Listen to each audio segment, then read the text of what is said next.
ನಮಸ್ಕಾರ ಫ್ರೆಂಡ್ಸ್, ಶ್ರೀದೇವಿ ಪಾಕಶಾಲೆಗೆ ಸ್ವಾಗತ. ನಾನಿಂದು ಹಾಗಲಕಾಯಿ ಪಲ್ಯವನ್ನು ಕಹಿ ಬರದೆ ಯಾವ ರೀತಿ ಮಾಡಬೇಕೆಂದು ತೋರಿಸಿಕೊಡುತ್ತೇನೆ. ನೋಡಿ ಫ್ರೆಂಡ್ಸ್, ಮೊದಲಿಗೆ ನಾನಿಲ್ಲಿ ಒಂದು ಹಾಗಲಕಾಯನ್ನು ತೆಗೆದುಕೊಂಡು ಅದನ್ನು ಕ್ಲೀನಾಗಿ ವಾಶ್ ಮಾಡಿಕೊಂಡು ಈ ರೀತಿ ಸಣ್ಣ ಸಣ್ಣ ಪೀಸ್ಗಳನ್ನಾಗಿ ರೌಂಡಾಗಿ ಕಟ್ ಮಾಡಿಕೊಳ್ಳುತ್ತೇನೆ. ನೋಡಿ ಫ್ರೆಂಡ್ಸ್, ಅಷ್ಟು ದಪ್ಪವಾಗಿ ಇಲ್ಲದೆ ತೀರ ತೆಳುವಾಗಿ ಇರದೆ ಒಂದು ಮೀಡಿಯಮ್ ಸೈಜಲ್ಲಿ ಈ ರೀತಿ ಎಲ್ಲವನ್ನು ರೌಂಡಾಗಿ ಕಟ್ ಮಾಡಿಕೊಂಡಿರುತ್ತೇನೆ. ನೋಡಿ ಫ್ರೆಂಡ್ಸ್, ನಂತರ ಒಳಗಿರುವ ಬೀಜವನ್ನು ತೆಗೆಯುತ್ತಿದ್ದೇನೆ. ಬೀಜ ಎಳಕಿದ್ದರೆ ಹಾಗೆ ಇದ್ದರೆ ನಡೆಯುತ್ತದೆ, ಸ್ವಲ್ಪ ಬಲ್ತಿದ್ದರೆ ಬೀಜವನ್ನು ತೆಗೆಯಬೇಕು. ನೋಡಿ ಫ್ರೆಂಡ್ಸ್, ಎಲ್ಲ ಪೀಸಿನ ಬೀಜವನ್ನು ಈ ರೀತಿ ನೀಟಾಗಿ ತೆಗೆದುಕೊಳ್ಳುತ್ತೇನೆ.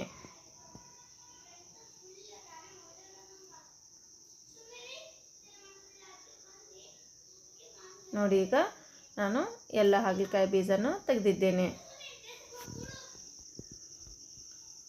ನೋಡಿ ಫ್ರೆಂಡ್ಸ್, ನಂತರ ಒಂದು ಮಿಕ್ಸಿಂಗ್ ಬೌಲ್ಗೆ ಈ ಎಲ್ಲ ಹಾಗಲಕಾಯಿ ಪೀಸನ್ನು ಹಾಕಿಕೊಳ್ಳುತ್ತೇನೆ.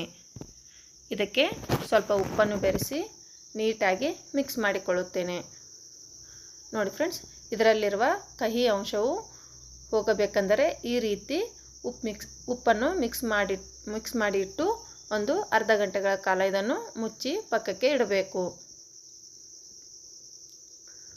ಆಗ ಅದರಲ್ಲಿರುವ ಕಹಿ ಅಂಶವು ಪೂರ್ತಿಯಾಗಿ ನೀರಿನ ಅಂಶದಲ್ಲಿ ಬರುತ್ತದೆ. ನಂತರ ಇಲ್ಲಿ ಒಂದು ಮಸಾಲೆಯನ್ನು ರೆಡಿ ಮಾಡಿಕೊಳ್ಳುತ್ತೇನೆ. ಒಲೆಯ ಮೇಲೆ ಒಂದು ಸಣ್ಣ ಕಡಾಯಿಯನ್ನು ಇಟ್ಟು ಅದಕ್ಕೆ 1 ಸ್ಪೂನಷ್ಟು ಕಡಲೆಬೇಳೆ, ಅರ್ಧ ಸ್ಪೂನಷ್ಟು ಉದ್ದಿನಬೇಳೆ ಮತ್ತು 2 ಸ್ಪೂನಷ್ಟು ಶೇಂಗಾ ಬೀಜವನ್ನು ಹಾಕಿಕೊಳ್ಳುತ್ತೇನೆ. ನೋಡಿ ಫ್ರೆಂಡ್ಸ್, ಈ ರೀತಿ ಇವೆಲ್ಲವನ್ನು ಹಾಕಿಕೊಂಡು ಗ್ಯಾಸನ್ನು ಲೋ ಫ್ಲೇಮಲ್ಲಿ ಇಟ್ಟು ಸ್ವಲ್ಪ ಕಲರ್ ಚೇಂಜ್ ಆಗುವವರೆಗೂ ಇದನ್ನು ಫ್ರೈ ಮಾಡಿಕೊಳ್ಳುತ್ತೇನೆ.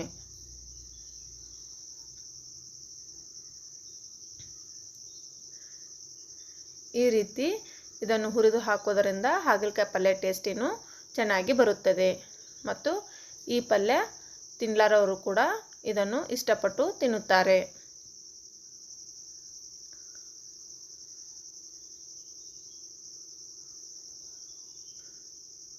ನೋಡಿ ಫ್ರೆಂಡ್ಸ್, ಇವೆಲ್ಲವೂ ಸ್ವಲ್ಪ ಫ್ರೈ ಆದ ಮೇಲೆ 1 ಸ್ಪೂನಷ್ಟು ಬಿಳಿ ಎಳ್ಳನ್ನು ಕೂಡ ಹಾಕಿಕೊಳ್ಳುತ್ತೇನೆ.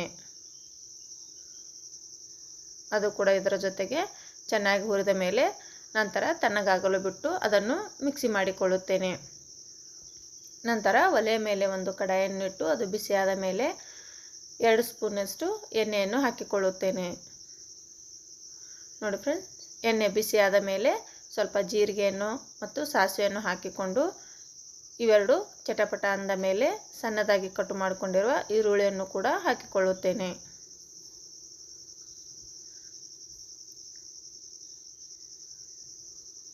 ನೋಡಿ ಫ್ರೆಂಡ್ಸ್, ಹಾಗಲಕಾಯಿ ಕಹಿ ಬರದೆ ತುಂಬ ಚೆನ್ನಾಗಿ ಟೇಸ್ಟಿಯಾಗಿ ಬರಬೇಕೆಂದರೆ ನಾನು ಮಾಡಿದ ರೀತಿಯಲ್ಲಿ ಮಾಡಿದರೆ ಸ್ವಲ್ಪವೂ ಕೂಡ ಕಹಿ ಬರುವುದಿಲ್ಲ ಮತ್ತು ಇದನ್ನು ಇಷ್ಟಪಟ್ಟು ತಿನ್ನುತ್ತಾರೆ. ನೋಡಿ ಫ್ರೆಂಡ್ಸ್, ಇದಕ್ಕೆ ಸ್ವಲ್ಪ ಉಪ್ಪನ್ನು ಹಾಕಿಕೊಂಡು ಚೆನ್ನಾಗಿ ಫ್ರೈ ಮಾಡಿಕೊಳ್ಳುತ್ತೇನೆ. ನಂತರ ಇದಕ್ಕೆ 1 ಸ್ಪೂನಷ್ಟು ಚಿಲ್ಲಿ ಪೌಡರ್, ಸ್ವಲ್ಪ ಅರಿಶಿನ ಮತ್ತು ಸ್ವಲ್ಪ ಕೊರಿಯಾಂಡರ್ ಪೌಡ್ರನ್ನು ಕೂಡ ಹಾಕಿಕೊಳ್ಳುತ್ತೇನೆ. ಇದೆಲ್ಲವನ್ನು ಹಾಕಿದ ಮೇಲೆ ಚೆನ್ನಾಗಿ ಮಿಕ್ಸ್ ಮಾಡಿಕೊಳ್ಳುತ್ತೇನೆ.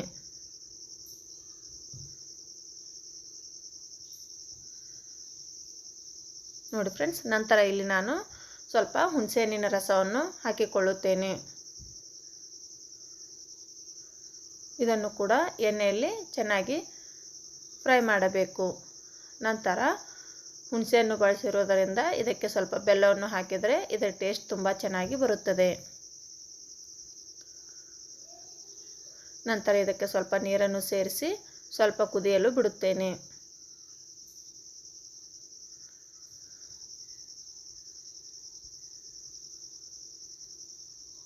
ಹಾಗಲಕಾಯಿ ಆರೋಗ್ಯಕ್ಕೂ ಕೂಡ ತುಂಬ ಒಳ್ಳೆಯದಿರುತ್ತದೆ. ನೋಡಿ ಫ್ರೆಂಡ್ಸ್, ಮೊದಲೇ ಉಪ್ಪನ್ನು ಬೆರೆಸಿ ಇಟ್ಟ ಹಾಗಲಕಾಯಿ ಈ ರೀತಿ ನೀರನ್ನು ಬಿಟ್ಟಿದೆ. ಈ ನೀರನ್ನು ತೆಗೆದು ನಂತರ ಇದಕ್ಕೆ ಕುಡಿಯುವ ನೀರನ್ನು ಹಾಕಿ 2 ಸಾರಿ ನಾನು ವಾಶ್ ಮಾಡಿಕೊಳ್ಳುತ್ತೇನೆ. ಇದರಲ್ಲಿರುವ ಕಹಿ ಅಂಶವು ಪೂರ್ತಿಯಾಗಿ ಹೋಗುತ್ತದೆ. ನೋಡಿ ಫ್ರೆಂಡ್ಸ್, ನಂತರ ಈ ಹಾಗಲಕಾಯಿಯನ್ನು ಹಾಕಿಕೊಂಡು ನೀಟಾಗಿ ಮಿಕ್ಸ್ ಮಾಡಿಕೊಳ್ಳುತ್ತೇನೆ. ಹಾಗಲಕಾಯಿ ಆರೋಗ್ಯಕ್ಕೂ ಕೂಡ ತುಂಬ ಒಳ್ಳೆಯದು. ಇದನ್ನು ವಾರದಲ್ಲಿ 1 ರಿಂದ 2 ಬಾರಿ ಆದರೂ ತಿನ್ನಬೇಕು.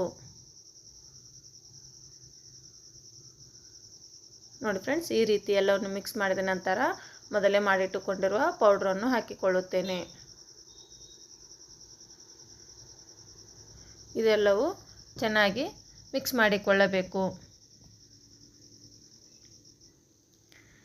ಈ ರೀತಿ ಹಾಗಲಕಾಯಿ ಪಲ್ಯವನ್ನು ಮಾಡಿದರೆ ಇಷ್ಟಪಡದೇ ಇದ್ದವರು ಕೂಡ ತುಂಬ ಇಷ್ಟಪಟ್ಟು ತಿನ್ನುತ್ತಾರೆ ಮತ್ತು ಹಾಗಲಕಾಯಿ ಪೀಸನ್ನು ಹುಡುಕಿಕೊಂಡು ತಿನ್ನುತ್ತಾರೆ. ಇದು ಹಾಗಲಕಾಯಿ ಒಂದು ತುಂಬ ಒಳ್ಳೆಯ ರೆಸಿಪಿಯಾಗಿದೆ. ನೋಡಿ ಫ್ರೆಂಡ್ಸ್, ಇನ್ನೂ ನನ್ನ ಚಾನಲನ್ನು ಸಬ್ಸ್ಕ್ರೈಬ್ ಮಾಡಿಕೊಳ್ಳದಿದ್ದರೆ ಪ್ಲೀಸ್ ಸಬ್ಸ್ಕ್ರೈಬ್ ಮಾಡಿಕೊಳ್ಳಿ. ಬಹಳಷ್ಟು ಜನ ಸಬ್ಸ್ಕ್ರೈಬ್ ಮಾಡಿಕೊಳ್ಳದೆ ಹಾಗೆ ನೋಡುತ್ತಿದ್ದೀರಾ. ನೋಡಿ ಫ್ರೆಂಡ್ಸ್, ಇದನ್ನು 5 ರಿಂದ 10 ನಿಮಿಷಗಳ ಕಾಲ ಕುದಿಯಲು ಬಿಟ್ಟಿದ್ದೆ. ನಂತರ ಈ ರೀತಿ ಗಟ್ಟಿಯಾಗಿ ಬಂದಿದೆ. ನೋಡಿ ಫ್ರೆಂಡ್ಸ್, ಇದು ಬಿಸಿ ಚಪಾತಿ, ರೋಟಿ ಮತ್ತು ಬಿಸಿ ಅನ್ನದ ಜೊತೆಗೆ ತುಂಬ ಚೆನ್ನಾಗಿರುತ್ತದೆ. ಈ ರೀತಿ ಹಾಗಲಕಾಯಿ ಪಲ್ಯ ಮಾಡಿದರೆ ಸ್ವಲ್ಪವೂ ಕೂಡ ಕಹಿ ಬರುವುದಿಲ್ಲ. ನೋಡಿ ಫ್ರೆಂಡ್ಸ್, ಈಗ ಬಿಸಿ ಬಿಸಿಯಾದ ಹಾಗಲಕಾಯಿ ಪಲ್ಯ ಅಥವಾ ಹಾಗಲಕಾಯಿ ಗೊಜ್ಜು ರೆಡಿ ಆಯಿತು.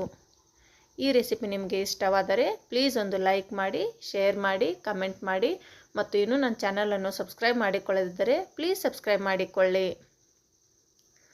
ನೋಡಿ ಫ್ರೆಂಡ್ಸ್, ನೀವು ಕೂಡ ಮನೆಯಲ್ಲಿ ಈ ರೆಸಿಪಿಯನ್ನು ಟ್ರೈ ಮಾಡಿ ನೋಡಿ. ಇಷ್ಟವಾದರೆ ಪ್ಲೀಸ್ ಒಂದು ಲೈಕ್ ಮಾಡಿ.